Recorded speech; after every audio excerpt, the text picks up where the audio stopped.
ইসরায়েলের প্রতিষ্ঠা করার মাধ্যমে আমেরিকা গোটা মধ্যপ্রাচ্যে মুসলিম সম্পদ এবং মুসলিমদের উপর কর্তৃত্ব করা, মুসলিম সম্পদ আত্মস্থ করা, এই সমস্ত সুদূর প্রসারী পরিকল্পনা নিয়ে তারা দীর্ঘদিন থেকে এই ইসরায়েল রাষ্ট্রকে নিষ্কণ্টকভাবে পরিচালনা করার জন্য তারা এ পর্যন্ত চেষ্টা চালিয়ে আসছিল।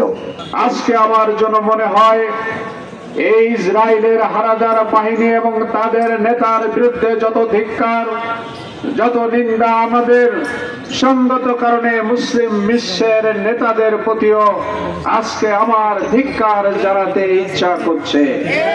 আজকে 57টি দেশের রাষ্ট্রপ্রধানগণ দুনিয়ার মুসলমানদেরকে সাথে নিয়ে যদি এই অন্যায়ের বিরুদ্ধে এতদিনে হুঙ্কার দিত, তাহলে পৃথিবীর পরাশক্তির হাত থেকে ধার কর্য করে এই ইসরায়েল জাতি এত বড় স্পর্ধা দুনিয়ায় দেখাতে পারত না।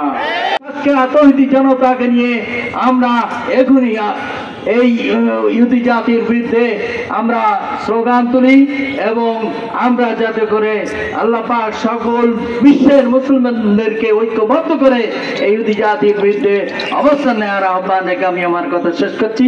আমরা এই ধরনের ঈমানহীন মুসলমান আমরা হতে চাই না। আমরা নুরুদ্দিন জঙ্গির মতন আমরা মুসলমান হতে চাই। গাজী আইয়ুব, এই গাজী আইয়ুবের মতন আমরা মুসলমান হতে চাই। সম্মানিত ভাইরা, আমরা আমাদের ঈমানের থেকে আমরা মনে করি যে আমাদের এই ঈমান চলে যাক, আমাদের জীবন চলে যাক, আমরা নিহত হব, কিন্তু কোন মুসলমান ভাইয়ের রক্তে রঞ্জিত হবে এটা আমরা চাই না।